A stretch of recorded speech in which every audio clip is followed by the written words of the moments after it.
기도드리겠습니다.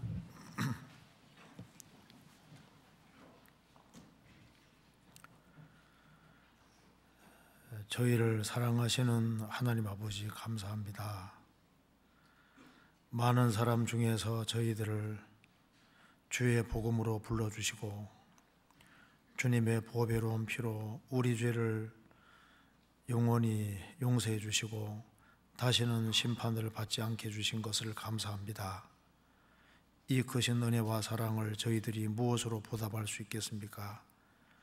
저희들 마음속에 더욱 역사해 주셔서 주님을 중심으로 생을 살 수 있도록 도와주시고 우리를 위해서 죽으시고 부활하신 주님, 우리와 함께 하시는 주님을 의지하며 생을 살 수 있도록 도와주옵소서. 또 주님 오시는 그날까지 우리가 접촉하는 사람들을 주님 품으로 인도할 수 있도록 더욱 역사해 주시고 도와주시옵소서. 이번 금요일부터 있을 축의 수양에 그 준비하는 그 모든 손길에도 함께해 주시고 도와주시옵소서. 이번에도 많은 사람들이 구원함을 얻을 수 있도록 역사해 주옵소서. 오늘 이 시간 우리에게 필요한 말씀을 주시고 하나님의 말씀으로 우리 마음을 일깨워 주옵소서. 특별히 해외 선교하는 그 모든 선교사님들 가정마다 주님이 지켜주시고 주의 역사를 더욱 나타내 주옵소서. 그리고 주 안에서 신실한 일꾼들이 더 많이 일어나도록 도와주시옵소서. 오늘 모든 시종 함께해 주시고 도와주시기를 간절히 의지하오며 주 예수 그리스도 이름으로 기도하옵나이다. 아멘. 우리 성경 고린도 후서 12장을 찾으시겠습니다. 고린도 후서 12장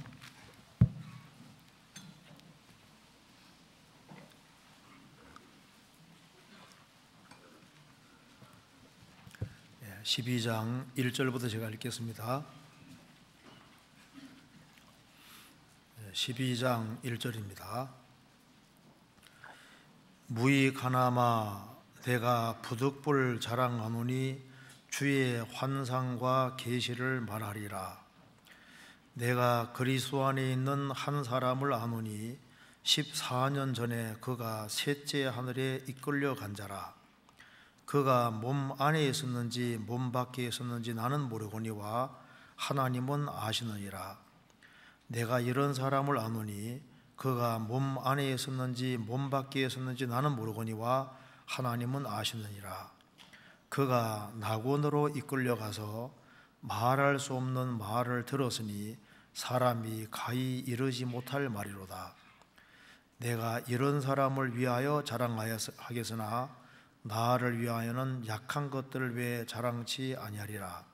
내가 만일 자랑하고자 하여도 어리석은 자가 되지 아니할 것은 내가 참말을 함이라.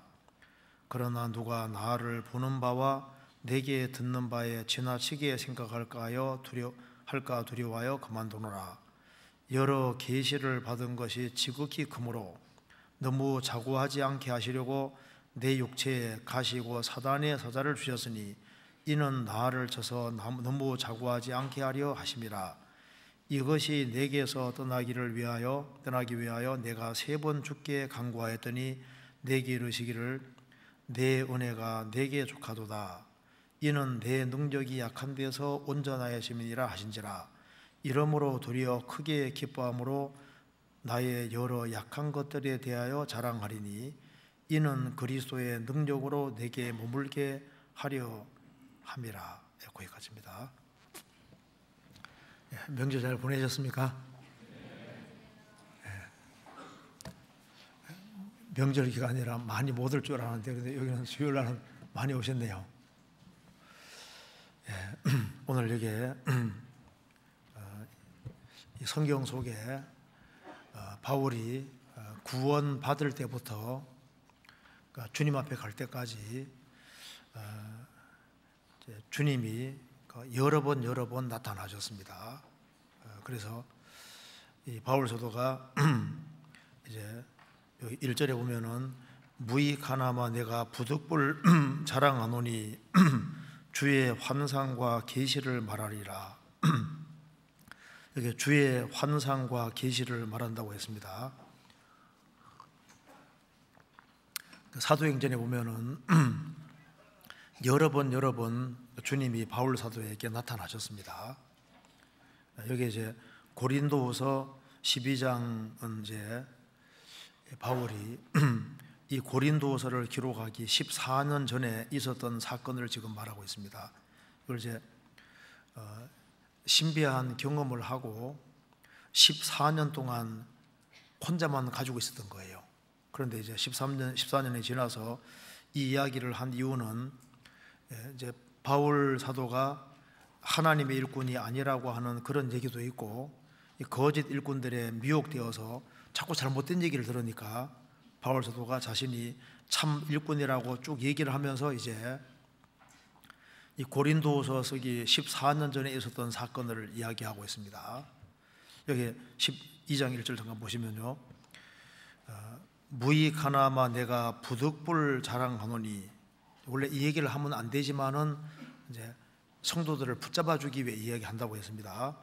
주의 환상과 계시를 말하리라. 그러면서 내가 그리스도 안에 있는 한 사람을 아노니, 자기를 이제 겸손히 제3자처럼 말하고 있는 겁니다. 14년 전에 그가 셋째 하늘에 이끌려 간 자라.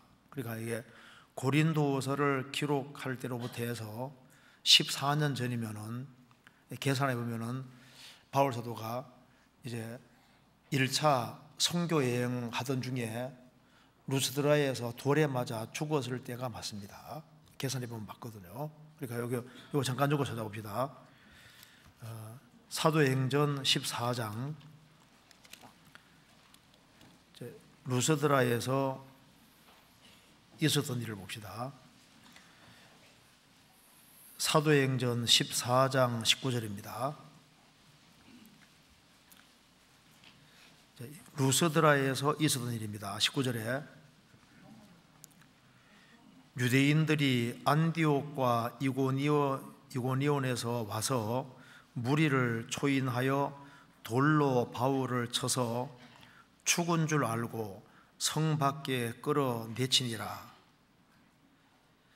제자들이 둘러섰을 때 바울이 일어나 성에 들어갔다가 이튿날 바나바와 함께 더베로 가서 복음을 그 성에 전하여 많은 사람을 제자로 삼고 루스드라와 이고니온과 안디옥으로 돌아가서 제자들의 마음을 굳게 하여 이 믿음에 거하라 권하고, 또 우리가 하나님 나라에 들어가려면 많은 환난을 겪어야 할 것이라 하고, 바울이 돌에 맞아 이제 죽게 되는데, 그래서 죽었는데 진짜 죽은 건 하나님 살리셨으니까, 그래서 돌로 바울을 쳐서 죽은 줄로 알고 성 밖에 끌어내치니라. 근데 하나님이 다시 살리셨습니다.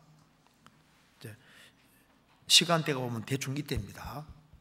그래서 여기 이제 바울 사도가 돌에 맞아 죽었을 때, 그때 하나님이 셋째 하늘에 바울 사도를 끌어올린 겁니다. 고린도서 다시 봅시다. 1장 12장 봅시다. 12장 2절에 내가 그리스도 안에 있는 한 사람을 아노니 14년 전에 그가 셋째 하늘에 이끌려 간 자라. 그가 몸 안에 있었는지 몸 밖에 있었는지 나는 모르거니와 하나님은 아시느니라. 내가 이런 사람을 아노니 그가 몸 안에 있었는지 몸 밖에 있었는지 나는 모르거니와 하나님은 아시느니라. 그가 낙원으로 이끌려가서 말할 수 없는 말을 들었으니 사람이 가히 이르지 못할 말이로다. 새들이 날아다니는 하늘이 첫째 하늘이고, 해와 달과 별들이 있는 세계가 둘째 하늘이고, 신령한 세계가 셋째 하늘인데 낙원을 셋째 하늘이라 했습니다. 그러니까 돌에 맞아 죽었을 때 셋째 하늘에 이끌려갔다. 그래서 말할 수 없는 말을 들었으니 사람이 가히 이르지 못할 말이로다. 이런 걸 경험하려면 돌에 맞아 죽어야 될 것 같아요. 그죠? 그냥 해서는 못 경험하고 돌에 맞아 죽든지, 바울 사도는 사도 요한은 밤모섬에 전도하다가 붙잡혀 갔지 않습니까? 밤모섬에 유배해대 갔든지 뭐 신령한 걸 경험하려면은 이제 아주 큰 어려움을 겪어야 아마 이런 것을 이제 보여주시는 것 같습니다. 어쨌든 간에 여기 이제 바울 사도가 셋째 하늘에 끌려가서 이제 엄청난 것을 본 것을 이제 고린도서에 기록을 하고 있습니다. 여기 이제 주의 환상과 계시를 말하리라. 셋째 하늘에 올라간 것을 환상이라고 표현을 했고, 그리고 하나님께로부터 말씀을 들었기 때문에 그걸 계시라고 이렇게 표현을 했습니다. 자, 그래서 오늘 바울 사도가 이제 구원 받을 때부터 계속해서 이제 주님이 여러 번 나타나셨는데 그걸 가지고서 우리 한번 교훈을 좀 받아보도록 하겠습니다. 예수님이 십자가에 실제로 죽으셨고 사흘 만에 부활하셨습니다. 그 부활한 것을 예수님 제자들이 12제자들이 봤고 또 500명이 한꺼번에 보기도 했고, 고린도전서 15장에서 바울 사도는 말하기를 반삭되지 못하여 난 자 같은 내게도 보이셨다. 부활하신 주님이 직접 나타나신 겁니다. 그리고 바울 사도가 셋째 하늘 낙원에 갔다 온 것도 이게 실제입니다. 성경은 사실이 아닌 것은 기록하지 않고 있습니다. 그러니까 셋째 하늘 낙원이라는 것이 있고, 그래서 예수님 십자가 달리실 때 옆에 강도가 둘이 죽어가고 있었죠. 한 강도가 회개했을 때 예수님 말씀했습니다. 너가 오늘 나와 함께 낙원에 있으리라. 한 강도는 죽는 그날 실제로 낙원에 갔습니다. 그러니까 셋째 하늘 낙원까지 갔다 온 사람이 바울 사도이기 때문에 정말 그는 신약 시대 때 아주 가장 열심히 신앙생활한 대표적인 사람입니다. 그래서 그가 신앙생활을 잘한 가장 대표적인 대표에 속하고 예수님의 생애가 정말 재현된 사람이라고 할 수 있습니다. 그래서 아마 신약 시대에 주님 마음을 제일 시원케 한 사람이 있다면 누굴까요? 아마 바울 사도가 맞을 겁니다. 그래서 이 바울 사도에게 주님이 이제 여러 번 나타나셨는데 그걸 통해서 우리가 좀 교훈을 좀 받을 수 있으리라고 생각합니다. 하나씩 한번 생각을 해보겠습니다. 먼저 사도행전 9장 한번 봅시다. 사도행전 9장, 이것이 이제 바울 사도가 예수님을 처음 만났을 때입니다. 사도행전 9장 1절입니다.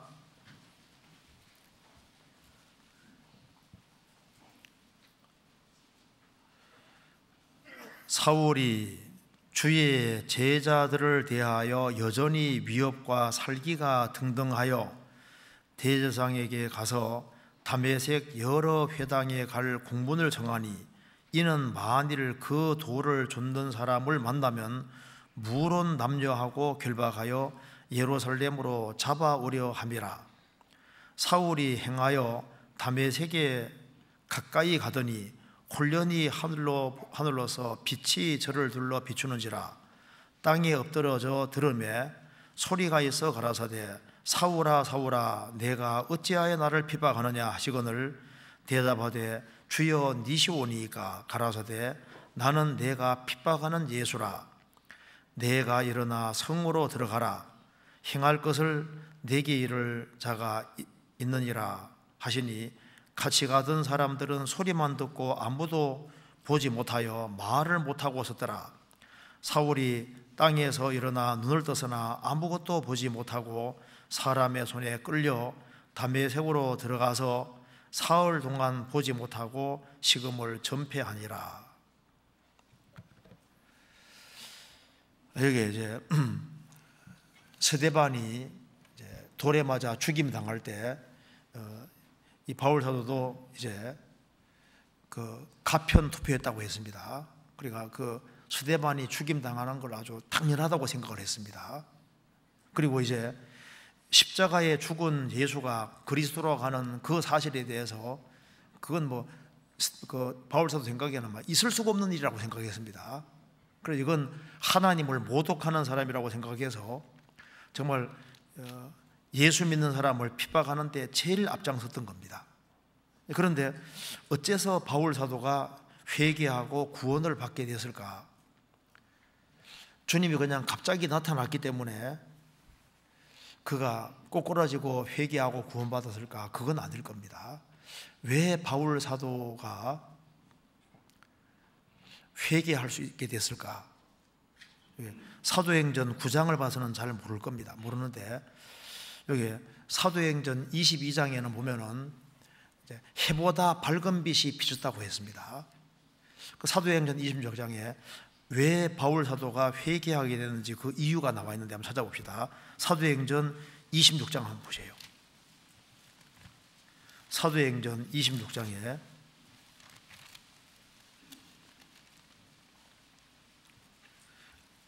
아그리빠 왕 앞에서 변명하면서 한 얘기를 보면요, 8절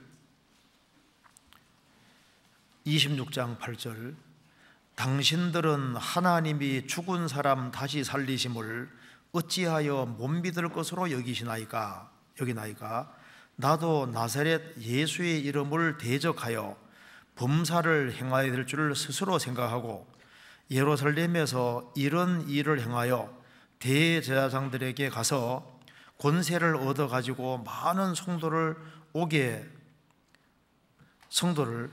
성도들에게서 이제 대상들에게서 권세를 얻어 가지고 많은 성도를 오게 가두고 또 죽일 때 내가 가편 투표를 하였고 또 모든 회당에서 여러 번 형벌하여 강제로 모독하는 말을 하게 하고 저희를 대하여 심히 격분하여 외국 성까지도 가서 핍박하였고 그 일로 대제사장들의 권세와 미임을 받고 다메섹으로 갔나이다.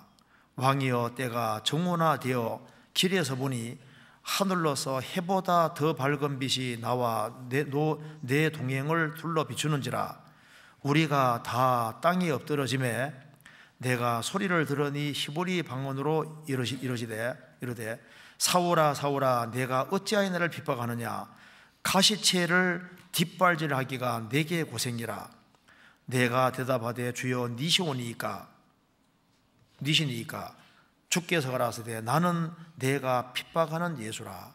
여기에 중요한 구절이 바로 이겁니다. 해보다 밝은 빛을 사울을 쫙 비추시면서 주님이 하신 말씀이 히브리 방언으로 사울아 사울아 내가 어찌하여 나를 핍박하느냐. 가시체를 뒷발질하기가 내게 고생이라. 여기 좀 중요한 구절이라고 생각합니다. 왜 그러냐면은 바울 사도가 양심의 찔림을 하나도 안 받고 오로지 그냥 핍박만 계속했는데 주님이 갑자기 꼬꾸라뜨린 건 분명히 아닐 겁니다. 그 중심에 갈등 같은 것이 하나도 없음에도 불구하고 무조건 꼬꾸라지게 해서 회개했을 일은 없는 거예요. 여기에 가시체를 뒷발질하기가 내게 고생이라. 이게 무슨 말입니까? 소가 말을 안 들을 때 이 가시체를 가지고 찌르면은 찔림이 있거든요. 그런데 이제 가시체를 찌르는데 순종하기 싫어서 이제 뒷발질을 하면 자기만 더 찔리지 않습니까? 여기에 가시체를 뒷발질하기가 내게 고생이라. 지금 회개치 않고 교회를 계속 대적하는 것은 헛된 일이고 너에게 고통만 줄 뿐이다. 그걸 말하는 동시에 가시체를 뒷발질하기가 내게 고생이라. 이게 무슨 말일까요? 그는 계속적으로 찔림을 받았던 것이 맞는 거예요. 그는 정통 유태교인입니다. 그래서 가말리알 문화에서 성경을 배웠고 아마 구약 성경을 완전히 쫙 깨고 있는 사람인 거예요. 그런데 그가 이제 새로운 이단에 나타나고 해서 이제 핍박하는데 앞장서지 않습니까? 앞장서면서 스데반이 증언하는 것을 다 들었지 않습니까? 들었을 때 유대인들이 그 스데반의 증언을 듣고 마음에 찔려 분하에 이르갈거늘 마음에 찔리긴 찔렸다 그 말입니다. 그런데 안 돌이키고 돌로 쳐 죽여 버리지 않습니까? 그런데 그 스데반의 설교를 들었을 때 바울 사도도 구원받기 전에 그 정당한 얘기를 하기 때문에 찔림이 있었을 거다 그 말입니다. 그리고 스데반이 돌에 맞아 죽을 때 기도하는 것도 들었습니다. 주여 저들의 죄를 저들에게 돌리지 말아 주십시오. 그러니까 스데반이 돌에 맞아 죽는 걸 보면서 정당하다고 생각했지만은 양심으로는 분명히 찔리는 게 있었을 겁니다. 그리고 그리스도인들을 잡는 과정 속에서 그리스도인들의 모습을 보면서도 계속적으로 찔림을 받았던 것이 맞을 겁니다. 유대교에 심취해 있는 건 사실이지만은 지금 내가 하는 것이 정말 맞는 길일까 아닐 길일까 갈등을 가지면서도 아니야 그럴 리가 없어, 이거는 틀림없이 잘못된 거야, 그 생각을 하면서도 계속적으로 찔림을 받고 양심의 가책을 받았을 겁니다. 그래서 바울 사도가 이제 여기 가시체를 뒷발질하기가 내게 오생이라 찔림을 계속 받았는데 누구 때문에 제일 찔림 받았을까요? 아마 스데반 때문에 제일 찔림을 받았을 수 있습니다. 스데반 얼굴은 천사 얼굴 같았다고 했지 않습니까? 그리고 특별히 그가 스데반이 죽을 때 가편 투표했다고 했지 않습니까? 동의를 한 거거든요. 옷을 맞고 있었고. 그런데 그 스데반을 죽이는데 동의한 것에 대해서 계속적으로 찔리고 교회를 핍박하는 속에서 있지 않습니까? 분명히 찔림을 받았던 겁니다. 우리 생각해보면 당연히 알 수 있습니다. 어떤 아내가 구원받았는데 신실하게 그리스도를 믿고 있으면 핍박을 계속 하면은, 핍박을 해도 여전히 믿고 하면요, 핍박을 하면서도 남편은 찔림 받습니까 안 받습니까? 이건 뭐 잘못된 거야 하면서도 계속적으로 찔림을 받습니다. 그러니까 바울 사도가 마음에 갈등이라는 것이 분명히 있었을 거예요. 그래서 자기가 하는 길이 맞다고 생각은 했지만은 많은 갈등이 있고, 그래서 가시체를 대로 뒷발질하기가 내게 오생이라. 그는 예수님이 그리스도일 리가 없어 그렇게 생각했지만은 찔림은 계속 받고, 그래서 갈등을 가지고 있지 않은 상태에서 일방적으로 주님이 딱 굴복시키지는 않았을 겁니다. 그래서 그는 다메도산에서 예수님을 딱 만났을 때 꼬꾸러지면서 주여 니시오니까 나는 너가 핍박하는 예수니라. 예수가 그리스도가 아니라고 생각했지만은 혹시나 맞으면 어떡하나, 내가 큰 죄를 저지르고 있는 건 아닌가, 살기등등하게 하지만은 찔림 받았던 것은 분명히 맞을 겁니다. 그러니까 톡 꾸꾸러지는 것이지, 그가 막 양심의 가책도 없이 오로지 유태기가 참이고 진리다 그렇게 생각만 하고 있는 상태에서, 찔림도 안 받는 상태에서 갑자기 딱 굴복시킨 건 아닐 거예요. 그렇지 않습니까? 그런데 이거 보면 우리가 알 수 있는 것이 있습니다. 가시체로 채를 뒷발질하기가 내게 고생이라. 어떤 사람은요, 성도를 핍박을 하거든요. 자기도 찔림 받으면서 계속 핍박해. 그리고 이제 집회 들을 수 있는 기회가 주어지고 그 빚이 빚어지는 겁니다. 전도 집회 들을 때는 빚을 빚어지는 거거든요. 그 빚을 받으면서도 강팍하고, 받으면서도 아주 끝까지 강팍한 사람도 있습니다. 마음속에 갈등이라는 것이 있고 하기 때문에 주님이 딱 굴복시킨 걸 겁니다. 그래서 이 바울 사도는 주님께서 가시체를 뒷발자르기가 내게 고생이라 이 말을 하셨을 때 이유가 분명히 있는 겁니다. 그래서 이제 바울 사도는 스데반을 죽이는 것을 동의할 때부터 자신이 쭉 가는 속에서 이제 핍박을 가장 앞서 했기 때문에 가장 찔림도 받았던 것이 확실한 거예요. 그래서 유태교가 맞나, 혹시 예수가 진짜가 아닌가, 뭐 이런 갈등이 있지 않습니까?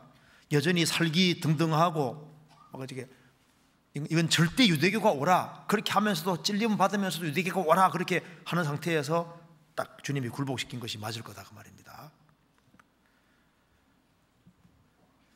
그래서 굴복했으니까 다행이지. 어떤 사람은요, 찔림을 받으면서도 끝까지 주님을 등지는 사람이 있습니다. 바울 사도만 가시체가 있는 게 아닌 거예요. 구원 안 받은 사람들 배후에 가시체가 있는 겁니다. 성경 찾아봅시다. 여기에 호세아서 2장을 보시겠습니다. 2장 6절입니다.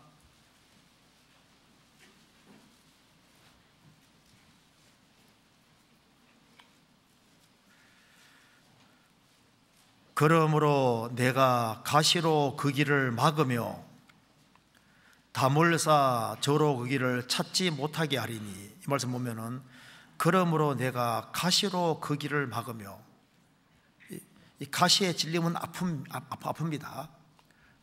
사람이 이제 곁길로 가면 하나님이 인생을 사랑하기 때문에 가시를 주셔서 계속 찔리게 만드시는 거예요. 그러니까 하나님이 양심이 찔리도록 해주는 것이, 고통을 주시는 것이 이게 축복인 거예요. 찔림과 아픔은 축복입니다. 그리고 사방이 딱 막히게끔, 담을 쌓아 사방을 딱 막히게 하는 이것도 하나님의 축복인 겁니다. 십자가에 못 박힌 예수가 그리스도일 리가 없어, 그렇게 생각을 하면서도 자꾸 찔리는 겁니다. 그러면서도 양심은 계속 찔리고, 양심의 찔림 받는 상태에서 보통 이렇게 딱 돌이키지 않습니까? 바울 사도도 그렇게 해서 찔림을 계속 받는 상태에서 예수님이 정말 구세주가 맞구나 하는 걸 다메섹에서 확실히 딱 깨우친 거예요. 그의 영혼에 정말 빛이 비친 겁니다. 어떤 사람 보면 천년 예수를 안 믿을 것 같은데 나중에 간증 들어보면 계속 찔림을 당했던 겁니다. 아내를 핍박해도 계속 찔리는 거예요. 내가 지금은 안 믿어도 나중은 따라가야지, 뭐 보통 그런 생각하다가 나중에 계기가 딱 주어지면 딱 굴복하잖아요. 우리가 구원받을 때 바울 사도에게만 빛이 비친 것이 아니라 우리 구원받을 때 우리 개인에게도 빛이 비친 겁니다. 고린도후서 한번 찾아봅시다. 4장.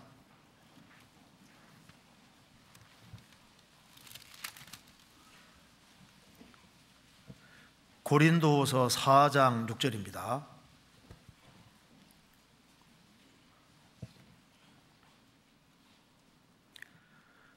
어두운 데서 빛이 비치리라 하시던 그 하나님께서 예수 그리스도의 얼굴에 있는 하나님의 영광을 아는 빛을 우리 마음에 비치셨느니라. 창세기 1장에 어두운 데서 빛이 비치리라 하시던 그 하나님께서 예수 그리스도의 얼굴에 있는 하나님 영광을 아는 빛을 우리 마음에 비치느니라. 지구상에 빛을 비치는 것처럼 우리 영혼 속에 주님의 복음의 빛이 싹 비치신 겁니다. 바울 사도는 다메섹도상에서 예수님 만나고 난 이후에 자기가 얼마나 큰 죄를 저지르는지를 정말 깨닫게 된 겁니다. 그리고 제일 찔림받는 것이 뭐냐면 스데반. 그러니까 스데반 죽이는데 가편 투표했다. 그래서 바울 사도가 그렇게 힘차게 살 수 있었던 이유 중에 하나도 스데반입니다. 스데반은 빨리 죽었지만은 그 스데반이 못 산 것을 바울 사도가 살았다고 할 수도 있는 겁니다. 그는 나는 죄인 중에 괴수다. 자신이 교회를 핍박하고 그렇게 했지만은 스데반 같은 사람은 죽이면 안 되는, 죽이는데 동의했으니까 얼마나 큰 죄를 저지른지를 아는 거예요. 교회를 핍박한 것이 얼마나 큰 죄인지를 깨달은 겁니다. 그래서 우리가 구원받았다는 것이 얼마나 큰 복인지 모릅니다. 구원받지 아니한 사람은 뭘 모르는 거예요. 사울아 사울아 어찌하여 나를 핍박하느냐. 주여 니시오니이까 나는 너가 핍박하는 예수니라. 예수를 핍박한 것이 아니라 성도를 핍박했지 않습니까? 교회를 핍박하고 성도를 핍박했는데, 교회를 핍박하고 성도를 핍박하는 것은 곧 주님을 핍박하는 것이라고 주님 말씀하셨으니까, 만왕의 왕 되신 주님을 핍박하는 것이니까 이게 얼마나 큰 죄예요. 어떤 분이 얘기하더라니까요. 이제 이 우주를 다 창조하신 분이 주님이시지 않습니까? 주 예수 그리스도께서 이제 이 우주를 다 창조하신 분이지 않습니까?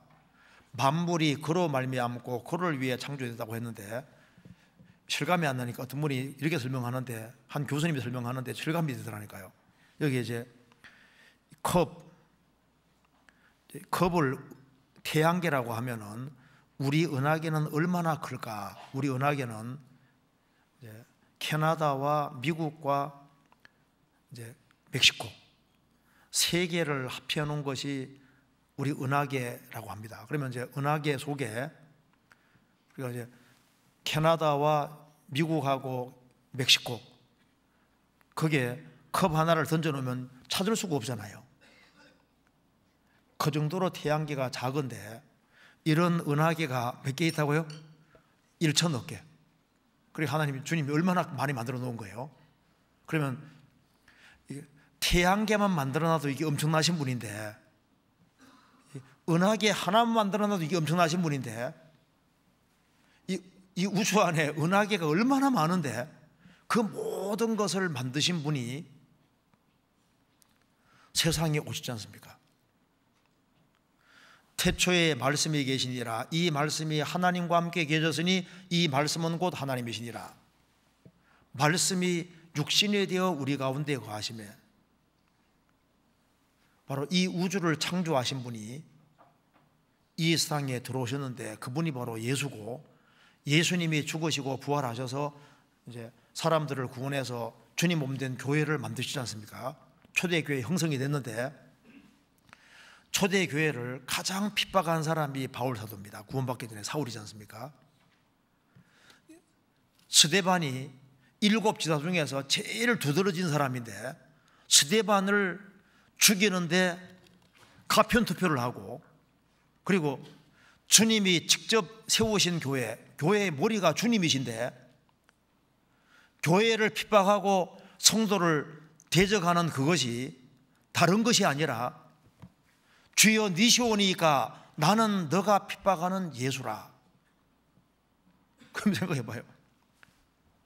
이게 뭐 황제를 핍박하는 게 아니라 만왕의 왕 만주의 주 되신 주님을 핍박하는 거니까 이게 얼마나 엄청난 일인 거예요. 그러니까 구원 받기 전에는 눈이 가려져서 아무것도 못 보는 거예요.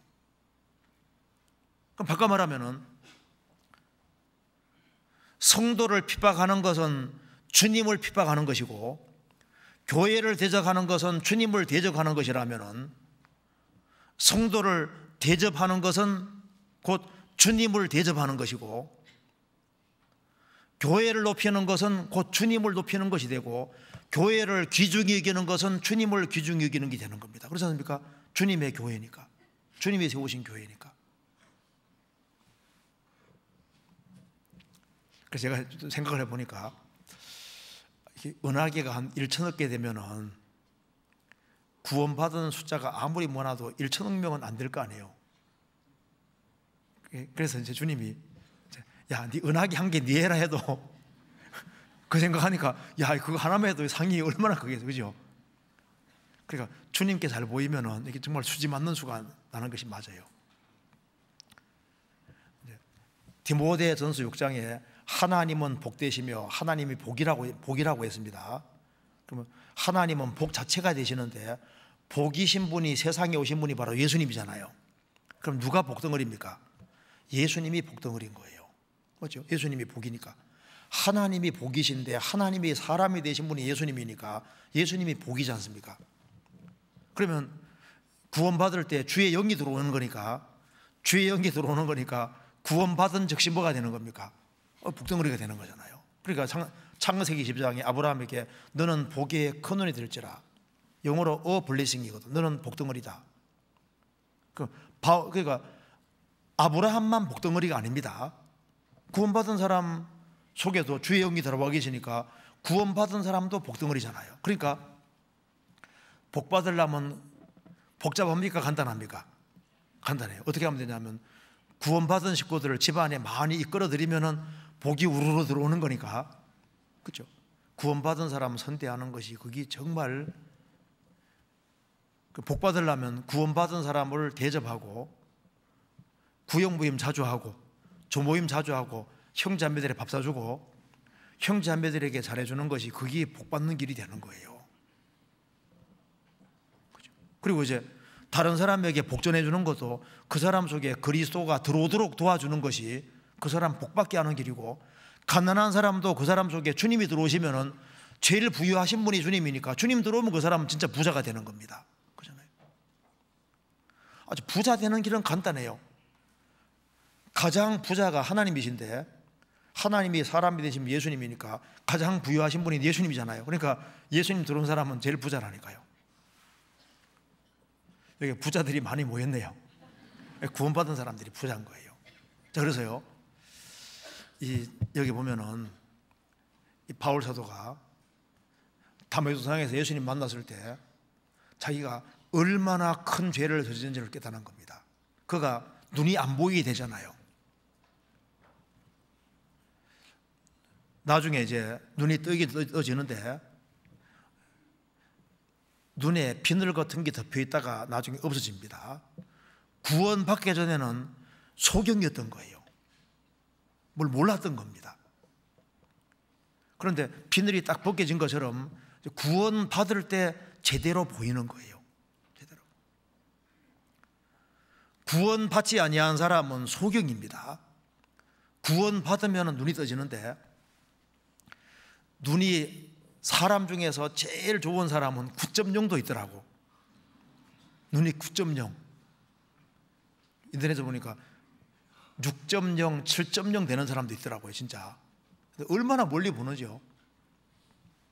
그런데 구원을 받아야만 멀리 보입니다. 우리가 구원 받았다는 건 이건 기적 중에 기적인 거예요.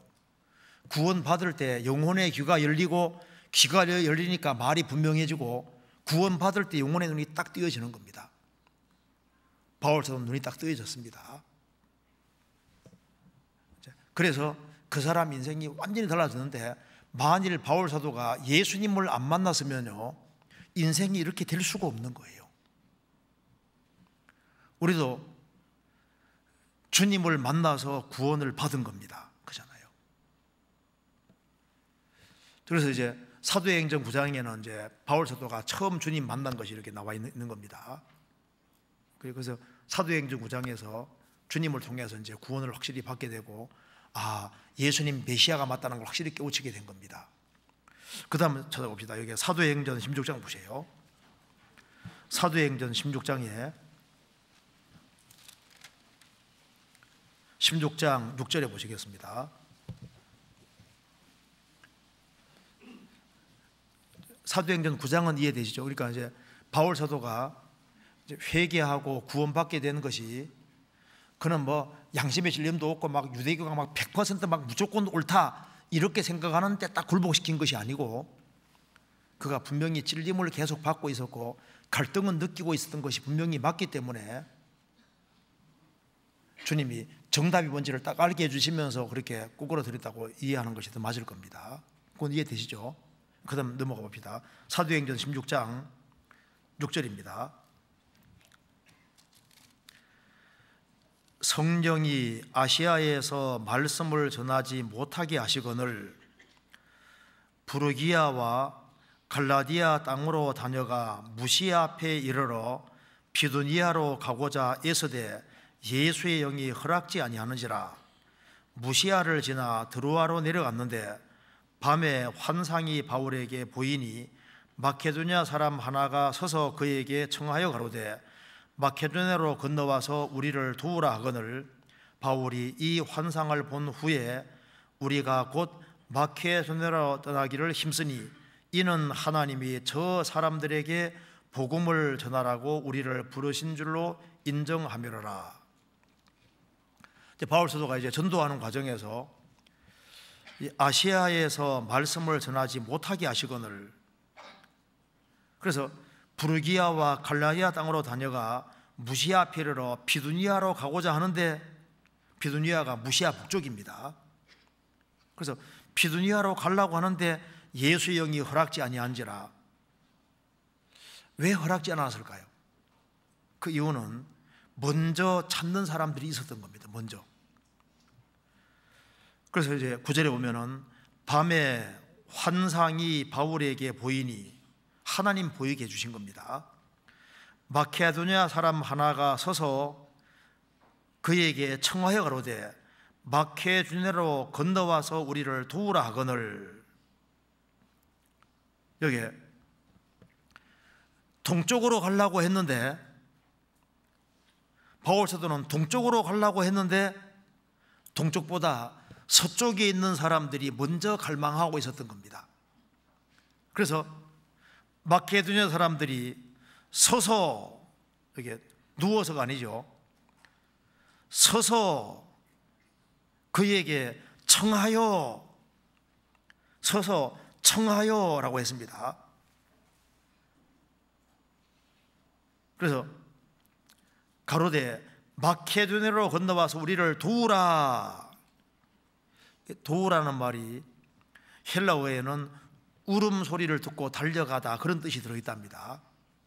그러니까 여기 이제 아주 절실한 거예요. 아주 급히 도움을 구하는 겁니다. 영혼의 탄식이 있고 이제 동쪽으로 가려고 하는데 서쪽에 있는 사람이 너무 급한 거예요. 마케도냐, 서쪽에서 막 진리를 막 찾는 사람들이 있는 겁니다. 그러니까 이제 동쪽으로 가려고 하는데 성령께서 동쪽 말고 이쪽에는 갈망하는 사람들이 많으니 일로 먼저 가고 이렇게 길을 이렇게 반대로 서쪽으로 가게 하지 않습니까? 이거 보면은 하나님이 누구에게 우선권 주시는지 볼 수 있잖아요. 찾는 사람 쪽으로 가게 하시는 겁니다. 찾는 사람. 그러니까 여기 예수의 영이 허락지 않으셨다. 그리고 마케도냐로 가게끔 유도해서 서쪽으로 주님 가게 만드시잖아요. 이건 우리가 알 수 있습니다. 지금도 성령이 지금도 계십니다. 계시고 성령께서 구원받은 사람들을 움직여서 전도할 때도 찾는 사람 쪽으로 이렇게 가끔 유도하시는 거예요. 그러니까 이스라엘 백성들을 낮에는 구름 기둥, 밤에는 불 기둥으로 인도한 것처럼 성령께서 지금도 인도하심이 있는 겁니다. 찾는 사람들이 있으니까 찾는 사람 쪽으로 먼저 가게 하시잖아요. 그래서 이제 바울 사도가 서쪽으로 갔는데 그렇게 해서 많은 교회를 세웁니다. 그래서 유럽에 많은 교회들이 세워지게 되고, 그래서 서쪽으로 가서 아주 복음이 활발하게 전해지게 됐지 않습니까? 이게 주님의 뜻이었던 거예요. 성경 찾아봅시다. 사도행전 8장 보시겠습니다.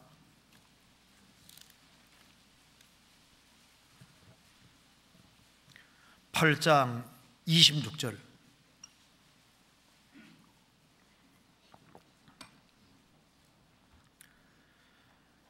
주의 사자가 빌립더러 일러 가로되 일어나서 남으로 향하여 예루살렘에서 가사로 내려가는 길까지 가라 하니 그 길은 광야라. 일어나 가서 보니 에디오피아 사람 곧 에디오피아 여왕 간닥의 모든 국고를 맡은 큰 권세 있는 내시가 예배하러 예루살렘에 왔다가 돌아가는데 병거를 타고 선자 이사야를 읽더라. 성령이 빌립더러 이르시되 이 병거로 가까이 나아가라 하시거늘 빌립이 달려가서 선자 이사야를 읽는 것을 듣고 말하되 읽는 것을 깨닫느뇨?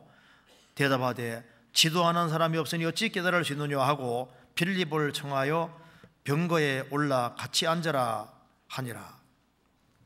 여기 보면은 빌립이 전도하는데 주의 사자가 빌립더러 가사까지 가라. 70km가 넘는데 가니까 에디오피아에서 예루살렘까지 마치 타고 다니면서 예배하던 사람이 에디오피아로 돌아가는 길입니다. 29절에 성령이 빌립더러 병거로 가까이 가라. 마차 위에서 구원받게 해주시지 않습니까? 그러니까 왜 주님이 빌립더러 가사까지 가게 하시냐면 거기에 찾는 사람이 있으니 그걸로 가게 만드시는 거예요. 그러니까 찾는 사람 쪽으로 이끌어 가시는 겁니다. 그 바울 사도가 동쪽으로 가려고 했는데 이쪽이 급하니까 먼저 찾는 쪽으로 가게 만드셨지 않습니까? 그래서 여기 이제 내시가 이제 구원을 받습니다. 큰 권세 있는 내시가 구원을 받고 침례를 받는데 예루살렘까지 혼자 갔을 리가 없는 거예요. 권세 있는 내시니까 신하들이 많이 있지 않았겠어요? 평생 유대교인으로 살았는데 마차비에서 당장 구원받고 침례받을 때 이 구원이 확실하지 않으면 꺼리끼를 쓸 수도 있고 체면도 있었을 거 아니에요.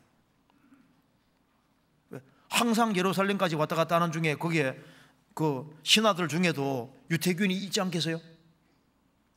그런데 꺼리끼지 않고 그대로 그냥 침례받잖아요. 이 사람이 정말 구원을 확실히 받은 겁니다. 그래서 기독교 역사 속에서 제일 먼저 국교가 기독교가 된 나라가 어디인지 아시죠? 그게 에티오피아입니다. 그 시를 에티오피아 여왕 스바 여왕이 솔로몬에게 다녀가서 유대교를 이제 에티오피아에 심었고, 그리고 대대로 이제 하나님 믿는 신앙이 계속됐던 거예요. 그러니까 에티오피아의 구서 내시가 마차 타고 다니면서 예배하는 거 허락될 정도면요, 왕궁에서도 꽤 믿은 것이 되지 않습니까? 그리고 이 내시가 가서 구원받고 가만히 있을 리가 없잖아요. 그래서 이 에티오피아라는 나라가 제일 먼저 기독교를 이제 국교로 받아들입니다. 그리고 여기 이제 빌립이 이제 이 사람을 전도할 때 성령의 인도하심이 있었던 거예요. 자, 사르밧 과부가 진리를 구하고 찾으니까 하나님께서 엘리야를 170km 넘는 사르밧 쪽으로 가서 그 여인을 만나게 해서 주님 품으로 이끌지 않습니까? 그러니까 고넬료 가정이 찾으니까 하나님이 베드로를 연결시켜 주신 겁니다. 그러니까 바울 사도는 비두니아 쪽으로 가려고 했는데 성령이 글로 가지 못하고 마케도냐 쪽으로 찾는 쪽으로 먼저 가게 하신 겁니다. 지금도 마찬가지인 거예요. 우리 이제 이 교회가 시작되고 지금 전도가 계속 되고 있지 않습니까? 되고 있는데 구원 받을 만한 사람들 있는 쪽으로 지금 전도문이 계속 열리고 교회가 하나씩 생기는 거, 이 기적입니다. 우리가 무슨 수로 우리 힘으로 교회를 하나씩 만듭니까? 그러니까 무슨 선교사를 뭐 보내가지고 교회 개척한 것이 아니고 여기저기 복음이 떨어져서 이제 자연스럽게 무리가 생기고 또 교회가 생기고 자연스럽게 있지 않습니까? 국내뿐 아니라 해외에 많은 교회가 될 때 그게 그 옛날에 역사하시던 성령께서 지금도 역사해서 교회가 계속 생겨나가고, 그러니까 바울 사도가 이제 서쪽으로 가면서 계속 교회가 생겨나갔지 않습니까? 거기에 성령이 직접 간섭하시고 유도해서 성령의 인도하심 속에서 교회들이 많이 생기게 된 거예요. 우리 여기 구원받은 사람들이 계속 생기고 교회가 생기고 여기도 생기고 또 해외에도 많이 생기고 하는 이 배후에 보이지 않는 성령의 인도하심이 있다는 걸 알 수 있잖아요. 그러니까 바울 사도에게만 이렇게 하시는 게 아니라 지금도 교회 안에서 이런 일이 있는 거예요. 개인도 마찬가지입니다. 개인도 성령의 인도하심이 있습니다. 한 사람이 구원받으면 구원받고 내버려 두시는 게 아니지 않습니까? 구원받은 사람은 이제 어느 곳으로 가야 된다고 주님이 알게 도와주십니다. 성경 찾아봅시다. 이사야 30장 찾아봅시다. 이사야 30장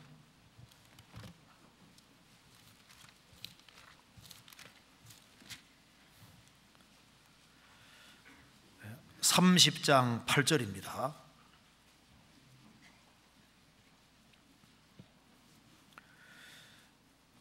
그러나 여호와께서 기다리시나니 이는 너희에게 은혜를 베풀려 하시며 일어나시리니 이는 너희를 긍휼히 여기려 하심이라. 대저 여호와는 공의의 하나님이심이라. 무릇 그를 기다리는 자는 복이 있도다. 20절.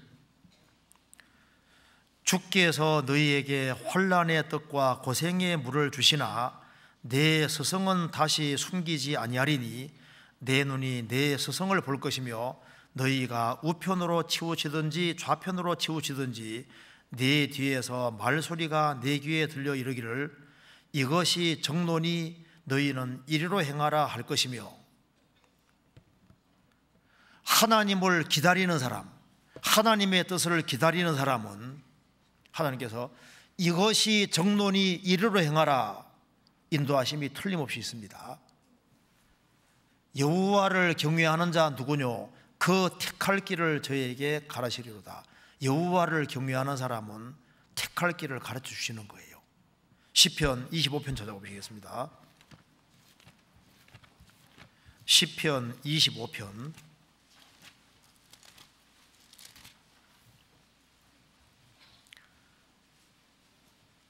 12절을 같이 읽어보겠습니다.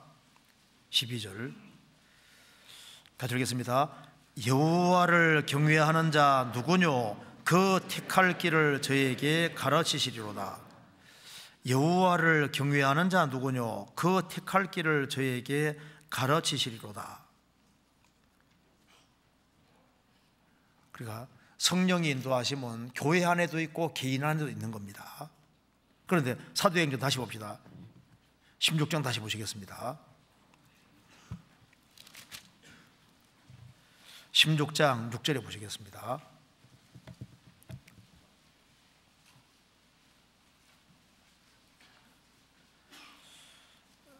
성령이 아시아에서 말씀을 전하지 못하게 하시거늘 부르기아와 갈라디아 땅으로 다녀가 무시아 피르러 비두니아로 가고자 했으되 예수의 영이 허락지 않은지라. 여기 아시아라는 것이 비두니아도 그 당시에 아시아입니다. 그러니까 비두니아 쪽으로 가지 못하게 하시고 먼저 서쪽으로 가게 하셨는데, 또 넓게 보면은 또 이것도 참 놀라운 거예요. 넓게 보면은 복음이 서쪽으로 먼저 갔지 않습니까? 그래서 하나님께서 바울 사도에게 너 동쪽으로 계속 전진해서 동쪽으로 계속 먼저 전하라 이렇게 했으면요 좋을 것 같은데 서쪽으로 먼저 가게 했지 않습니까? 그런데 이것이 서쪽으로 먼저 가게 하는 것이 실제로 맞습니다. 왜 그러냐면은 그 인도의 아소카 왕이라는 왕이 기원전 찾아보니까 268년에서 기원전 232년에 살았는데, 이 아소카 왕이 그 인도 전역을 이게 불교 국가로 만든 겁니다. 그리고 이 사람이 열심히 대단해서 이제 유럽 쪽으로 불교를 전파하려고 노력을 많이 했는데 유럽 사람은 안 받아들이는 거예요. 그래서 방향을 바꾸어서 아시아 쪽으로 이렇게 했는데 아시아 쪽 사람들은 잘 받아들여서, 그래서 이제 예수님이 오시고 사도들이 전도할 당시에는요 아시아 쪽에는 불교가 크게 퍼져 있었습니다. 그러니까 서쪽에는 이제 진리를 구하고 찾는 사람이 굉장히 많았기 때문에 일단은 주님께서 서쪽에는 찾는 사람이 많으니까 서쪽으로 먼저 가게 해서 이렇게 해서 이제 나중에 이쪽으로는 복음이 나중에 들어오지 않습니까? 이것을 보면은 불교를 받아들이고 그냥 그거로 만족하고 좋아하는 거예요. 그런데 서쪽에는 그게 아니라 진리를 구하는 사람들이 많았던 겁니다. 그러니까 서쪽으로 먼저 가게 하지 않습니까? 이거 보면은 성령의 인도하심이 있고, 또 한국에도 적절할 때 복음이 들어와서 참 우리가 구원받은 거 정말 생각하면 기적 중에 기적입니다. 우리는 뭐 주님이 뭐 다른 거 안 주셔도 구원받은 거 하나만 있으면요 그거는 뭐 충분하다고 생각이 듭니다. 저는 그렇게 생각하거든요. 내가 고생하고 살더라도 나 구원받은 거 하나만 난 충분하다. 어쩌다가 내가 이 구원을 받게 됐을까? 내가 신라시대에 태어났으면 어떻게 될 뻔했어요? 고려시대에 태어났으면 생각하면 끔찍하거든요. 하필이면 이 시대에 태어나서 복음을 깨우치고 구원을 받게 된다 생각하면요 이거 진짜 기적 중에 기적인 거예요. 구원받은 사람이 왜 욕심이 그렇게 많은지 모르겠습니다. 구원받은 거 하나면 족하지. 구원을 실제로 받았으면 천국 가는 게 맞잖아요. 그리고 신앙생활 잘하면 주님이 거기에 대해 충분히 보상해 주는 것도 확실하고, 뭐 성경대로 될 것이 확실한데, 신구약 성경은 유언이니까 하나님이 이만큼 해주겠다고 했으니까 이만큼 해주겠다면 그걸로 충분하지 않아요?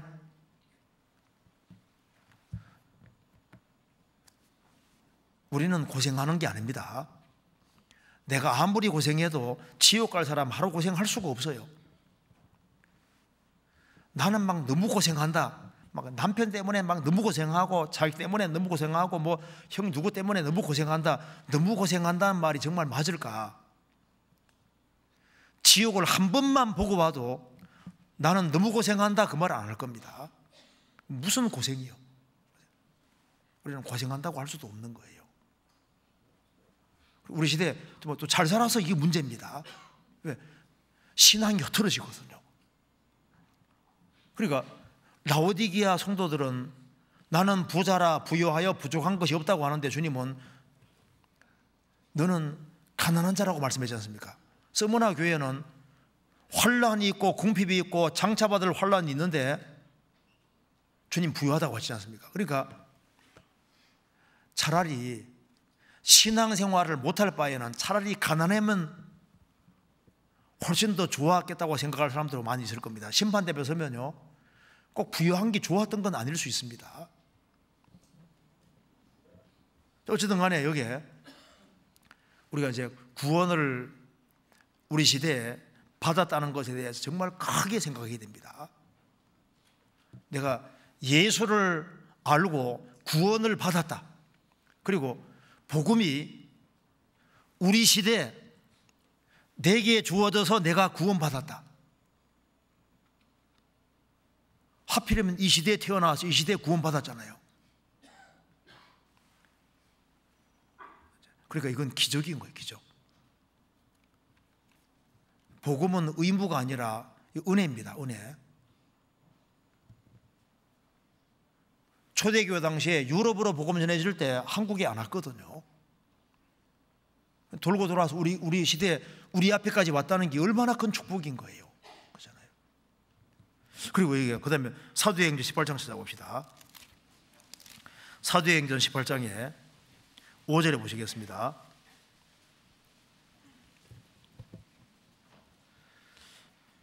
실라와 디모데가 마케도니아로 내려오매 바울이 하나님의 말씀에 붙잡혀 유대인들에게 예수는 그리스도라 밝히 증거하니, 저희가 대적하여 회방하거늘 바울이 옷을 떨어 가로되 너희 피가 너희 머리로 돌아갈 것이요 나는 깨끗하니라.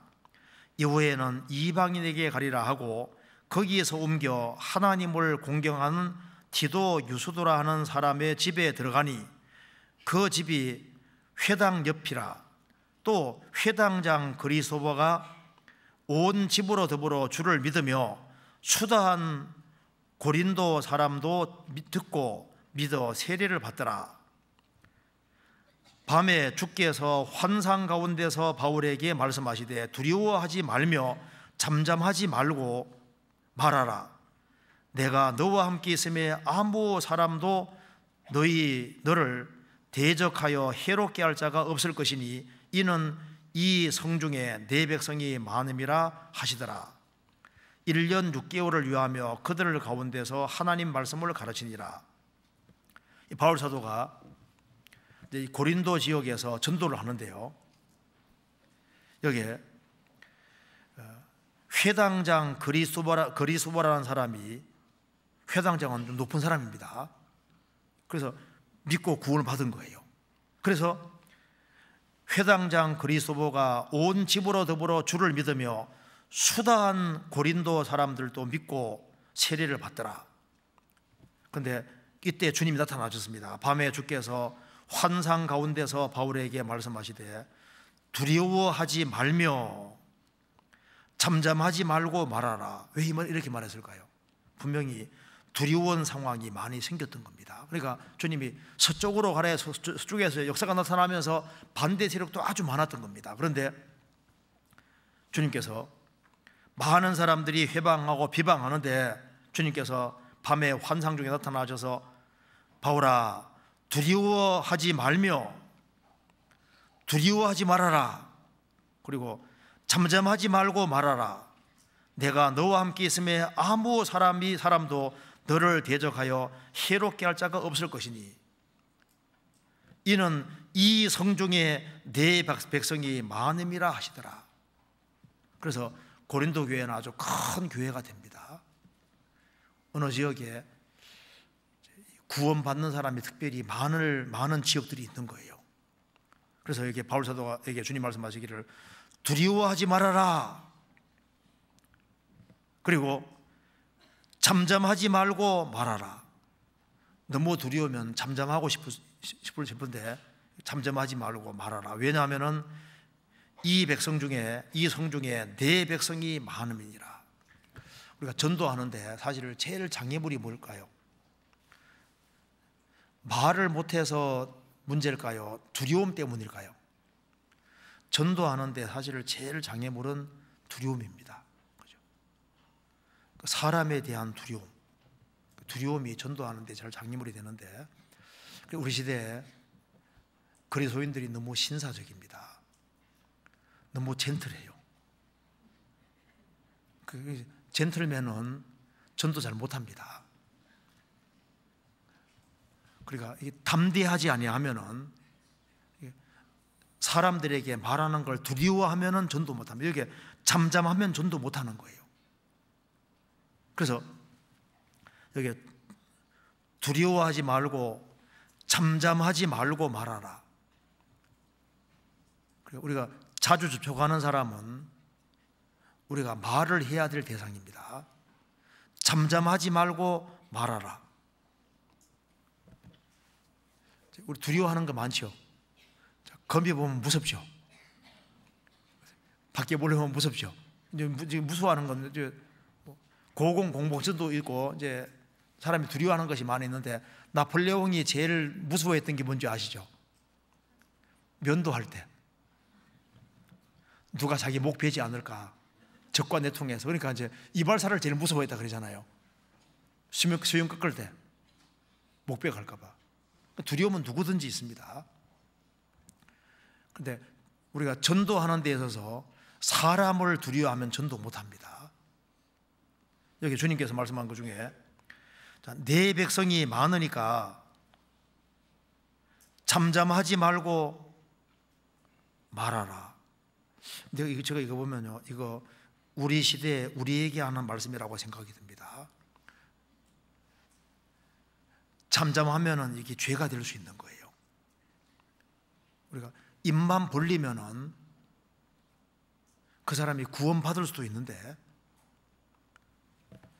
성경 열왕기서에 보면은 문둥병자 4사람이 성은 막 줄여서 막 사람까지 잡아먹는 상황입니다. 그래서 항복하러 갔지 않습니까? 항복하러 갔는데 보니까 저기 다 도망가 버린 거예요. 그래서 잔뜩 먹고 잔뜩 감췄습니다. 그래도 너무나도 먹을 것이 많이 남아 있으니까 이쪽에서는 굶어 죽어가고 있으니까 우리 소위가 선치 않다. 우리가 만일 이 좋은 날 잠잠하면은 하나님이 우리에게 벌을 내리실 것이다. 그렇게 해서 가서 좋은 소식을 알려주지 않습니까? 여기는 굶어 죽어 있는데 여기는 음식이 많아요.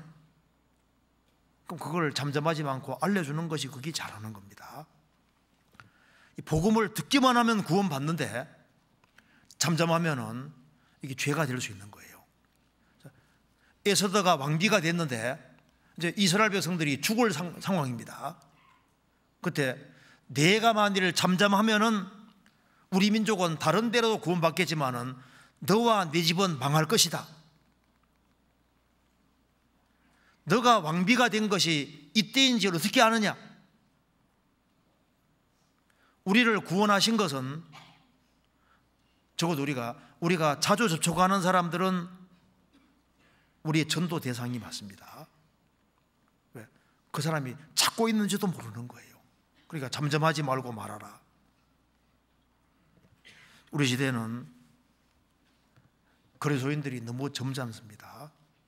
너무 점잖해요. 약 선전하는 사람도 그렇게 아주 막 강렬하게 선전하는데, 우리 그리스도인들이 정답을 가지고 있는데 좀 과감하게 적극적으로 얘기를 하면은 구원받을 만한 사람들이 많이 있다는 말이 맞습니다. 우리가 교회만 왔다 갔다 하고 입 딱 다물고 있고 그건 합당하지 않습니다. 아직까지 이 성중에 내 백성이 많음이니라. 근데 이 사람이 어떻게 구원되냐면 입을 벌려야지 구원되는 거예요. 그렇잖아요. 그래서 우리도 누군가가 우리를 전도했기 때문에 구원받은 겁니다. 그렇잖아요. 그리고 그 다음에 이제 이게 사도행전 22장 보면은 참 여기에 좀 마음이 와닿는 게 있습니다. 한번 찾아보시겠습니다. 사도행전 22장에 보면은 주님이 이제 22장 17절에 보시겠습니다.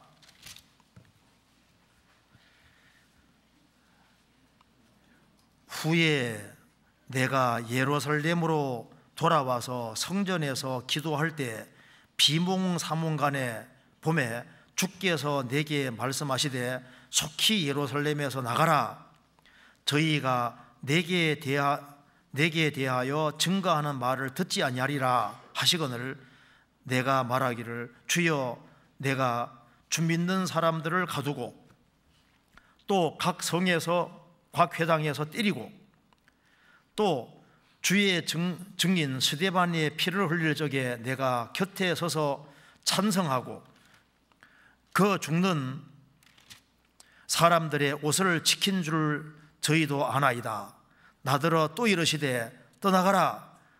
내가 너를 멀리 이방인에게로 보내리라 하셨느니라. 이 말씀 보면요, 바울 사도는 이게 참 보통 사람이 아닌 거예요. 왜냐하면은 앞에 보면은 이 바울 사도는 예루살렘에 올라가면 성령이 알려줬습니다. 너 분명히 결박당한다. 그리고 형제들도 결박당하니까 올라가지 말라고 합니다. 그런데 바울 사도는 나는 결박뿐 아니라 나는 죽기도 각오했다 하고 올라가서 전도하지 않습니까? 전도하는데 주님 비몽사몽간에 너 말해도 소용없으니까 빨리 떠나라 또 얘기하시지 않습니까? 그런데 바울 사도는 기어코 예루살렘에서 그래도 자기 동족에게 왜 전도하려 했냐면은 그들을 정말 사랑했기 때문에 그렇게 하신 겁니다. 여기 한번 그 앞에 한번 찾아봅시다. 사도행전 20장 보세요. 20장 보시면은 이렇게 되어 있죠. 20장 22절 보시겠습니다. 보라, 이제 나는 심령의 매임을 받아 예루살렘으로 가는데 저기서 무슨 일을 만날는지 알지 못하노라. 오직 성령이 각 성에서 내게 증거하여 결박과 혼란이 나를 기다린다 하시나 나의 달려갈 길과 주 예수께 받은 사명 곧 하나님의 은혜의 복음 증거하는 일을 마치려 하면은 나의 생명을 조금도 귀한 것을 여기지 아니하노라. 성령이 증거하시기를, 각 성에서 내게 증거하시기를 너에게는 혼란과 결박이 기다린다.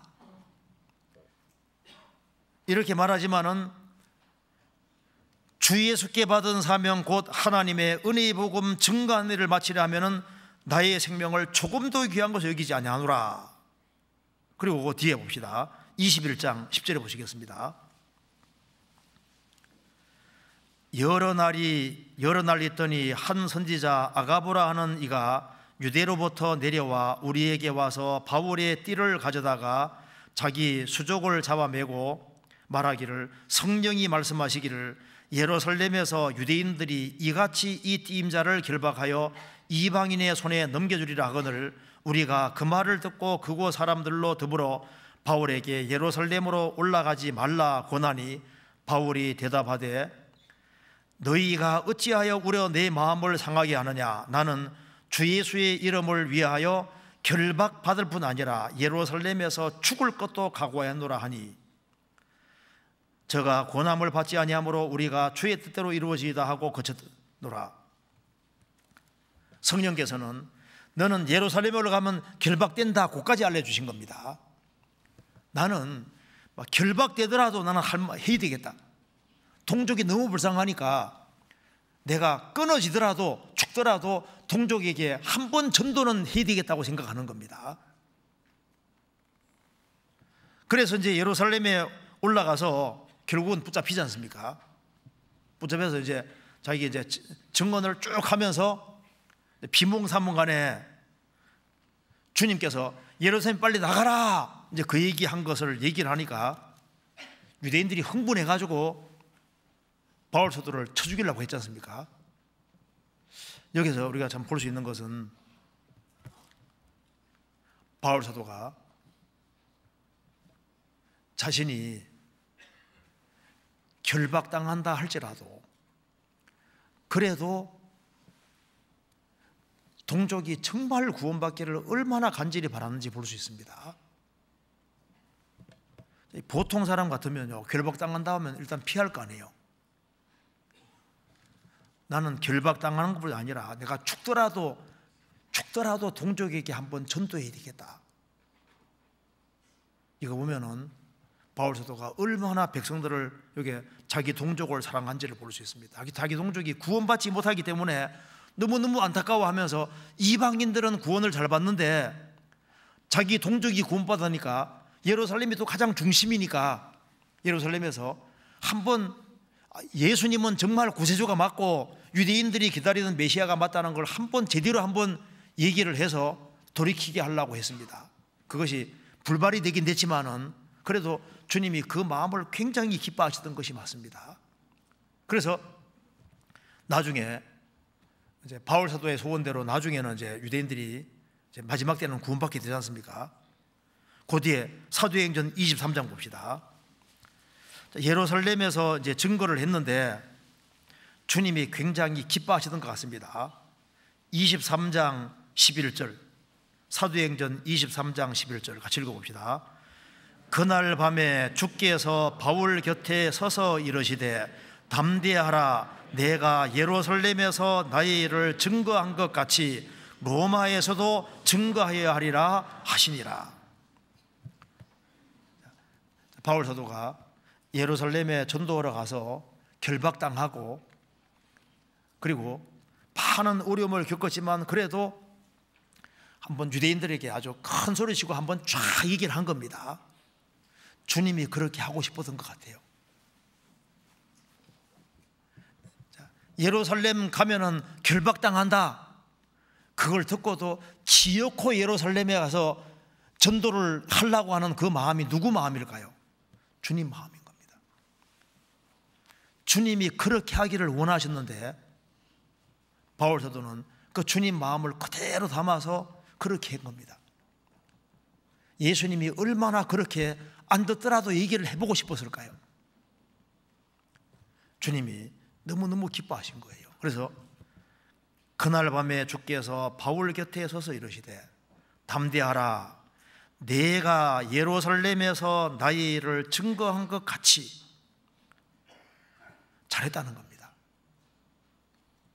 내가 하고 싶은 걸 너가 했다는 겁니다.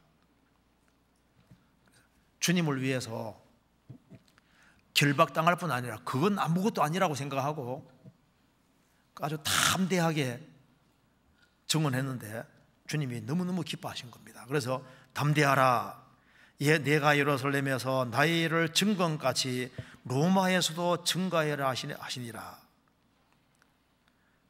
이 말대로 바울 사도는 결국은 로마까지 가게 됩니다. 그는 참 용감했습니다. 지금도 우리 시대에 그리스도인들에게 원하시는 것이 뭘까요? 지금도 담대하라. 과거부터 전도해 왔으면은 지금은 과거보다 훨씬 더 강팍해졌습니다.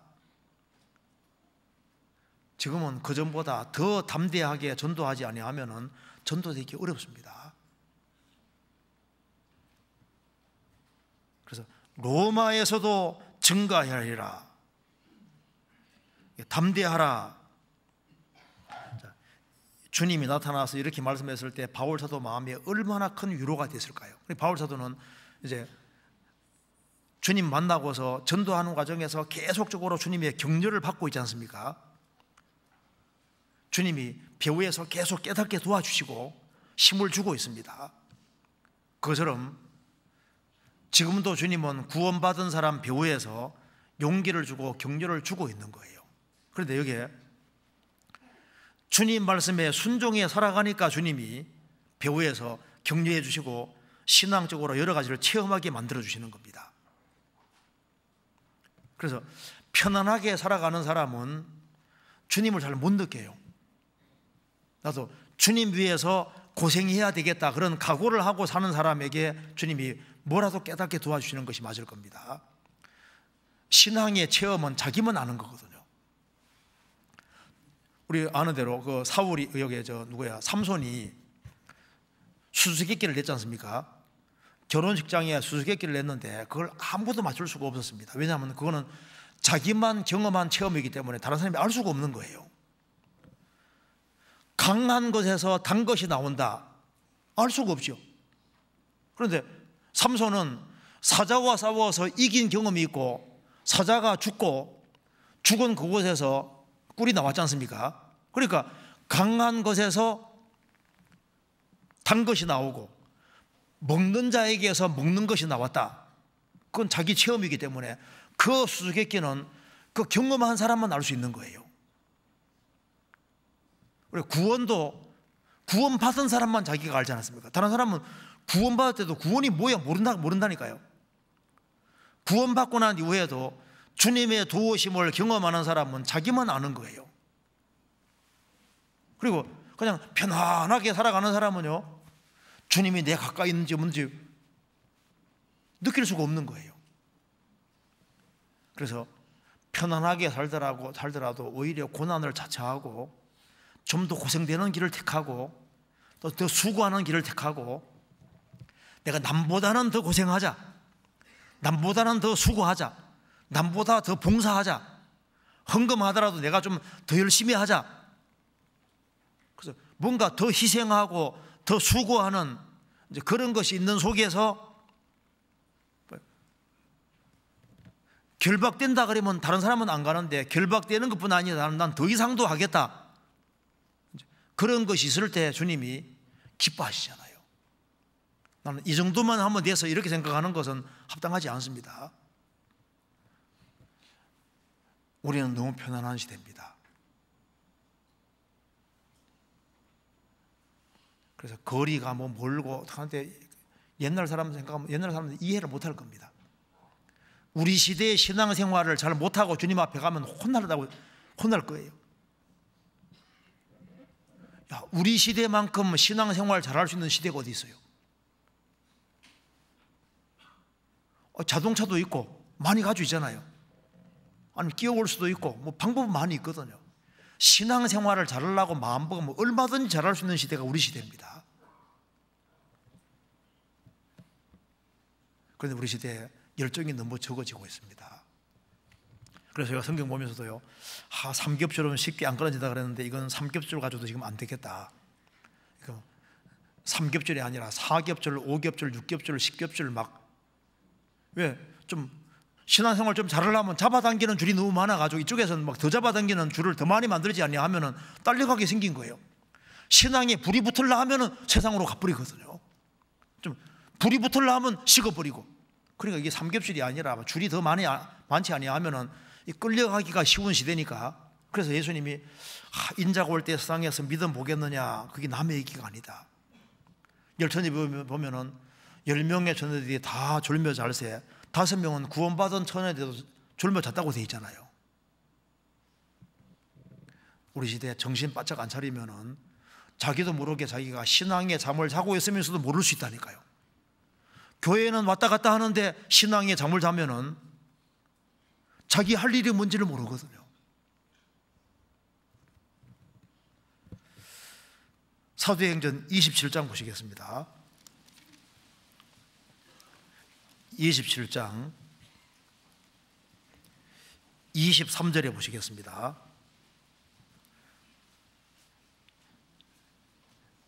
로마에서 증언해야 된다고 하신 주님께서 더 구체적으로 말씀하십니다. 23절에 나의 속한 바 곧 나의 섬기는 하나님의 사자가 어젯밤에 내 곁에 서서 말하되 바울아 두려워 말라 내가 가이사 앞에 서야 하겠고 또 하나님께서 너와 함께 행선하는 자들을 다 내게 주셨다 하였으니 그러므로 여러분여 안심하라 나는 내게 말씀하신 그대로 되리라고 하나님을 믿노라.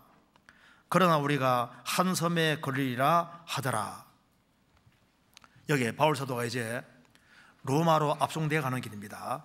그러니까 가이사라에서 2년간 이제 감금되어 있다가 이제 여기 이제 로마로 가는 길입니다. 로마로 가는 길에 재판받기 위해서 이제 가는 길인데 배가 풍랑을 만나서 14일 동안 정말 아주 엄청 고생해서 죽을 뻔하는 겁니다. 그러다가 이제 결국에는 로마까지 가게 되는데 이제 14일 동안 고생했습니다. 그래서 이제 사람들이 소망이 다 끊어졌다고 했습니다. 20절에 보면은 여러 날 동안 해와 별이 보이지 아니하고 큰 풍랑이 그대로 있음에 구원의 소망이 다 없어졌더라. 완전히 소망이 없는 상황인데 그때 23절에 말한 대로 나의 속한 바 곧 나의 섬기는 하나님의 사자가 어젯밤에 내 곁에 서서 말하되 바울아 두려워 말라 내가 가이사 앞에 서야 하겠고 또 하나님께서 너와 함께 행선하는 자를 다 내게 주셨으니 37절에 보면은 276인이라고 했습니다. 결국은 276인이 다 살아서 결국은 로마까지 가게 됩니다. 그래서 이제 여기 보면 이제 배가 결국은 멜리데에 닿았고 그 다음에 사도행전 28장에 보면은 11절에 보면은 디오소구로라는 배를 타고 결국은 로마까지 들어가게 됩니다. 로마 들어가서 이제 바울 사도가 형제들을 만나고 참 감사한 것은요 로마에 들어갔는데 직결 재판받지 아니하고 2년 동안 감금되어서 자유롭게 전도할 수 있는 시간을 주님 주십니다. 그래서 바울 사도는 이제 군인이 붙어 있지만은 사람들 만나는 건 자유롭게 허락해 줘서 2년 동안 자유롭게 전도할 수 있는 기회를 가지게 됩니다. 여기 보면은 16절에 보시겠습니다. 28장 16절 우리가 로마에 들어가니 바울은 자기를 지키는 한 군사와 함께 따로 있게 허락하더라. 그래서 바울 사도는 자기를 지키는 군사가 있지만은 셋집에 유하면서 2년 동안 전도할 수 있는 기회가 주어집니다. 30절 바울이 온 이태를 자기 셋집에 유하며 자기에게 오는 사람을 다 영접하고 담대히 하나님 나라를 전파하며 주 예수 그리스도께 관한 것을 가르치되 금하는 사람이 없었더라. 그래서 2년 동안 집행유예로 있으면서 자유롭게 사람들을 만나고 전도할 수가 있었습니다. 그래서 바울 사도가 이제 감옥에 있으면서 2년 동안 집행유예로 이제 있으면서 쓴 글이 바로 빌립보서, 빌레몬서, 골로새서, 에베소서 이걸 쓴 겁니다. 성경을 쓰고 그리고 이제 많은 전도를 했습니다. 그리고 이제 잠깐 풀려서 자유롭게 됐다가 다시 붙잡혀서 이제 감옥에 다시 갇히는데 두 번째 로마 감옥 갇힐 때는 아주 가장 안 좋은 감옥에 갇히는 거예요. 거기에서 있다가 네로 황제를 결국은 만납니다. 성경에서 말씀하기를 내가 가이사 앞에 서야 하겠고, 제가 이거 보면요 이 가이사가 네로 황제입니다. 네로 황제가 그리스도인들을 아주 강하게 핍박을 하고 막 사자밥이 되게 하고 그리스도인들을 막 화형시키고 할 그때입니다. 그때 주님께서 이 가이사 네로 황제 앞에 서서 네로 황제에게도 전도할 수 있는 기회를 주신 겁니다. 그리고 원로원 앞에서도 로마 최고인 사람들에게도 주님이 믿을 수 있는 기회를 주시지 않습니까? 그래서 참 우리가 아는 대로 폭군 네로지 않습니까? 네로. 그리스도인들을 많이 죽인 사람인데, 이 네로에게도, 네로 가이사 앞에 서서도 그리스도 믿는 신앙을 쭉 증언하고 믿을 수 있는 기회를 주시는 거 보면요, 주님은 모든 사람이 구원받기를 원하시는 것이 맞는 겁니다. 내가 가이사 앞에 서야 하겠다. 하나님은 모든 사람이 구원받기를 원하신다는 말이 맞는 겁니다. 우리 생각 같아서는 네로 그리스도인들을 아주 무자비하게 핍박하고 베드로 사도 거꾸로 박혀 죽게 한 것도 네로지 않습니까? 그 바울 사도는 네로 황제 만나고 증언을 다 하고 난 이후에 최종 판결을 기다리는데 네로 황제가 이렇게 참수시키라고, 그래서 참수당해 주님 앞에 가는 겁니다. 내가 가이사 앞에 서야 할 것이다. 로마에서 전도한다는 말씀대로 전도를 했고, 가이사 앞에 서야 한다는 말씀대로 가이사 앞에 정말 서서 증언까지 했습니다. 이거 보면요, 주님이 말씀하신 대로 정확히 이루어지는 겁니다. 그럼 바울 사도가 어째서 이렇게 신비있게 살 수 있었을까? 주님을 만난 것이 실제였기 때문에 그렇습니다. 그리고 그가 정말 넘치는 환난을 정말 받게 된 이유도 고린도후서 12장 다시 봅시다. 그래서 여기에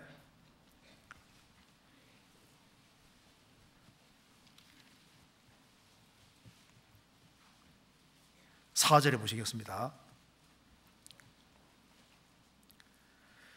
그가 낙원으로 이끌려가서 말할 수 없는 말을 들었으니 사람이 가이르지 못할 말이로다. 이는 낙원까지 갔다 온 사람입니다. 돌에 맞아 죽었을 때 낙원까지 갔다 왔으니까 천국을 보고 온 거지 않습니까? 낙원을 보고 온 거잖아요. 어떤 분이 생각할 겁니다. 야, 나도 낙원 한번 갔다 오면 내가 신앙생활 잘할 텐데. 근데 우리는 갔다 온 거나 마찬가지입니다. 왜? 성경에 정확히 기록되어 있잖아요. 자, 우리 좀 생각해 보겠습니다. 모세 오경만 있어도 신앙생활 잘했잖아요. 그렇죠? 계시가 충분하지 않을 때도 신앙생활 잘했습니다. 아브라함이 하나님 말씀 듣고 나올 때는 뭐 성경이 기록이 안 돼 있었지 않습니까? 성경이 없어도 신앙생활 잘했거든요. 그리고 다윗 당시에는 모세오경밖에 없잖아요. 모세오경만 가지고 신앙생활 잘했고, 초대교회 당시에는 구약성경밖에 없어서 신앙생활 잘했는데 우리는 구약뿐 아니라 신약까지 다 있고, 보면 뭐 정답이 뭐 너무 확실하게 돼 있는데 천국이 어떤 곳인지도 성경에 설명이 자세히 나와 있지 않습니까? 그러니까 이런 성경책을 가지고도 야, 우리가 정말 신앙생활 잘 못했다.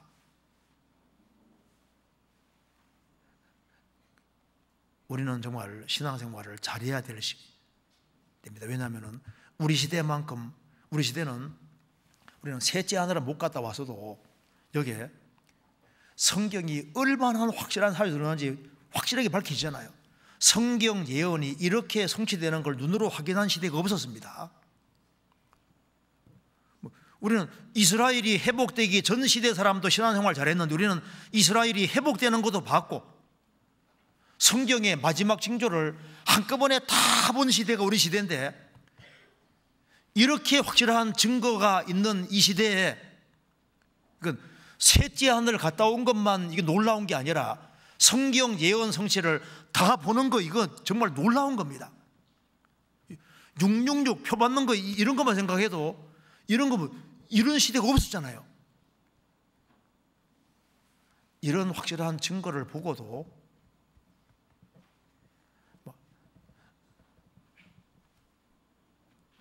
성경에 나와 있는 내용들이 너무나도 명백히 다 밝혀지는 이 시대에 우리는 신앙생활을 잘할 책임이 있습니다. 왜냐하면 더 많은 계시가 주어진 만큼 더 많은 책임이라는 게 있는 겁니다. 바울 사도는 셋째 하늘까지 갔다 왔고 엄청난 계시를 받았는데 바울 사도가 교만할까 봐 하나님께서 육체에 가시를 주신 겁니다. 7절에. 7절에 보면은 여러 계시를 받은 것이 지극히 크므로 너무 자고하지 않게 하시려고 내 육체에 가시 곧 사단의 사자를 주셨으니 이는 나를 쳐서 너무 자고하지 않게 하렵니다. 교만하면은 주님이 쓰지 못하시니까 육체에 가시를 주신 겁니다. 우리에게도 여러 가지로 가시들이 있습니다. 어떤 사람에게는 남편이 가시고, 어떤 사람은 아내가 가시고, 어떤 사람은 자식이 가시고, 어떤 사람은 몸이 약한 것이 가시고, 어떤 사람은 못생긴 것이 가시일 수도 있고, 뭐 여러 가지 가시들이 있을 수 있습니다. 그런데 그게 다 우리 마음을 낮추기 위한 겁니다. 예수님 부활이 실제입니다. 바울 사도가 이렇게 예수님을 만났고, 또 예수님이 이제 그 생애 속에서 직접 여러 가지를 말씀해 준 것이 이게 실제인 거예요. 실제 성경이 기록되는 과정에서 이런 것이 기록이 되어 있는데, 지금도 주님은 죽으시고 부활하셨고 살아계십니다. 2000년 전에 죽으시고 부활하신 주님께서 지금도 그대로 살아계시고, 회개하고 복음을 정말 믿을 때 주의 영이 내 속에 실제로 들어왔지 않습니까? 이게 실제입니다.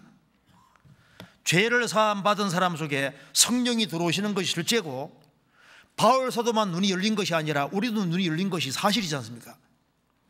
그리고 성령의 인도하심이 있는 것처럼 교회 안에서도 성령의 인도하심이 실제로 있고, 개인에게도 성령의 인도하심이 있는 거예요. 그리고 그리스도인들이 생을 살아가는 가운데 접촉하는 사람들에게 지금도 주님께서 두려워하지 말고 잠잠하지 마라, 그리고 더욱 담대하라, 지금도 우리에게 똑같이 말해줍니다. 그리고 바울 사도는 가이사 황제를 만날 때까지는 죽을 수가 없는 거예요. 그 코스가 정해져 있는 것처럼 우리 개개인에도 코스가 있습니다. 구원받은 그날부터 주님 앞에 갈 때까지 우리가 각자 걸어가야 될 코스가 분명히 있는 거예요.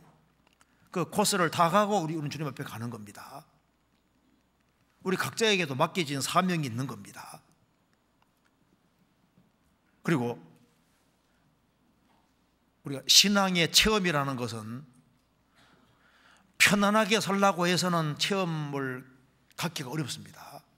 그래서 나는 우리 구역이면 내가 구역 안에서는 내가 좀 제일 고생해보자, 얼마나 좋아요.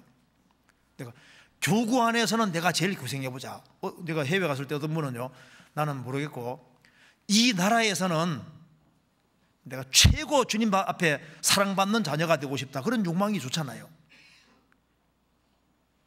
그래서 편안하게 살기보다는 고생 좀 하자는, 왜냐하면 우리가 주님 앞에 눈물을 많이 흘려야만 주님의 씻겨줄 눈물도 있을 거 아니에요. 세상은 말합니다. 즐기다 가라, 너 하고 싶은 대로 하라고 계속 부추기거든요. 권위에 순종하지 말고 네 멋대로 하라고 계속 부추깁니다. 성경은 그것이 복이 아니라 절제하는 것이 복인 거예요. 에너지를 최대한 결집시켜서 제일 중요한 것에 투자하는 이게 지혜인 겁니다. 왜? 주님이 죽으시고 부활하신 것이 사실이고, 우리가 이 주님을 만나는 것이 사실인데, 이 주님이 만왕의 왕이시고 만주의 주십니다. 그러니까 이 주님이 주실 상과 영광을 생각하면은 이게 뭐 상상할 수 없는 거예요. 어마어마한 영광과 상이 있습니다. 그래서 나는 저 사람 정도만 신앙생활하면 돼, 이렇게 생각하지 말고 신앙생활을 아주 잘하는 사람을 좀 본받으려고 하고, 그래서 뒤에 있는 사람 말고 앞장서서 일하려는 사람, 신앙생활 잘하는 사람들을 가까이 하고 본받으려고 하는 것이 그게 지혜일 겁니다. 같이 기도하시겠습니다. 자비하신 우리 아버지 하나님, 많은 사람 중에서 저희들을 복음으로 불러주시고 구원해 주신 이 크고 놀라운 은혜와 사랑을 인하여 감사를 드립니다. 역사의 마지막 시대를 살아가는 저희들에게 주님의 귀한 복음을 깨닫게 해주시고, 또 마지막 시대의 징조가 너무나도 분명하게 나타나는 것을 보게 해주시는 것을 감사합니다.